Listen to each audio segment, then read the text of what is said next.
વડોદરાના પૂર્વ ધારાસભ્યનો પૌત્ર અને દુષ્કર્મનો આરોપી જેલ હવાલે થયો। પોલીસની પકડથી બચવા અનિરુદ્ધસિંહે અનેક નુસ્ખા અપનાવ્યા। ઓળખ છુપાવવા અનિરુદ્ધસિંહે પોતાની હેરસ્ટાઇલ બદલી નાખી હતી। પોલીસથી બચવા અનિરુદ્ધસિંહ મોબાઈલનો ઉપયોગ ટાળતો હતો। અનિરુદ્ધસિંહ નંદેસરીની આસપાસ છુપાઈને રહેતો હતો। પોલીસ કાર્યવાહી પર નજર રાખતો હતો। નંદેસરીના અનિરુદ્ધે આણંદમાં યુવતીનો પ્રેગ્નન્સી ટેસ્ટ કરાવ્યો હતો। આણંદના ઇમેજિંગ સેન્ટર ખાતે પોલીસ તપાસ માટે પહોંચી। પોલીસે આરોપી અનિરુદ્ધને સાથે રાખી સ્થળ પર પંચનામું કર્યું। મહત્વના પુરાવા એકઠા કર્યા અને પોલીસે કવાયત શરૂ કરી દીધી છે।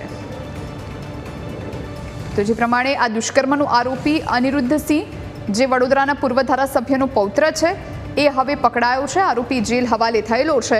પોલીસની પકડથી બચવા માટે અનેક નુસ્ખા તેણે અપનાવ્યા હતા। પોતાની હેરસ્ટાઇલ ચેન્જ કરી હતી, લુક ચેન્જ કર્યો હતો અને તેમ છતાં તે બચી નથી શક્યો। પોલીસના સકંજામાં તે આવી ચૂક્યો છે અને હવે પોલીસ અલગ અલગ સ્થળ પર તેને લઈ જઈ રહી છે અને પંચનામું કરી રહી છે। તો આજ વિશે વધુ જાણકારી માટે વડોદરાથી અમારા સંવાદદાતા પ્રશાંત આપણી સાથે લાઈવ જોડાયા છે। પ્રશાંત, અનિરુદ્ધસિંહ તો પોલીસની પકડમાં આવી ગયો છે, પરંતુ અનેક નવા ખુલાસા તેને લઈને થઈ રહ્યા છે। શું જાણકારી હાલ?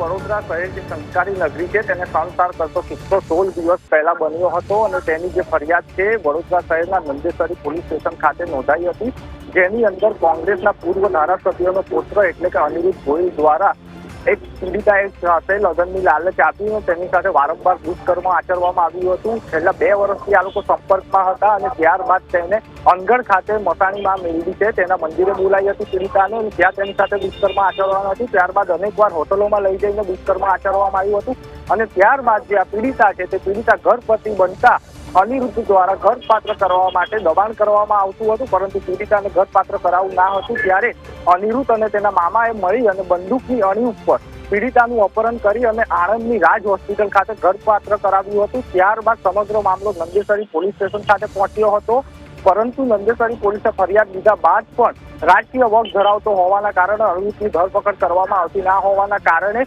પીડિતાએ ન્યૂઝ કેપિટલ પાસે મદદ માંગી હતી અને ન્યૂઝ કેપિટલ પીડિતાની વારે આવ્યું હતું અને ત્યારબાદ પોલીસે ક્રાઇમ બ્રાન્ચ અને નંદેસરી પોલીસ મથકની અલગ અલગ ટીમો બનાવીને અનિરુદ્ધને પકડવા માટેની કવાયત હાથ ધરી હતી।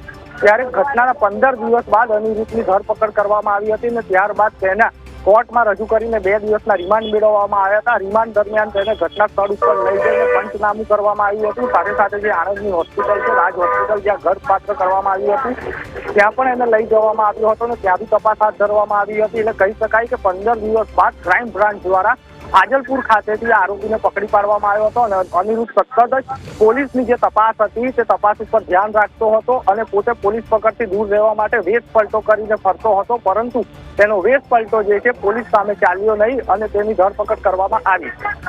પ્રશાંત, આભાર આપનો જાણકારી આપવા માટે।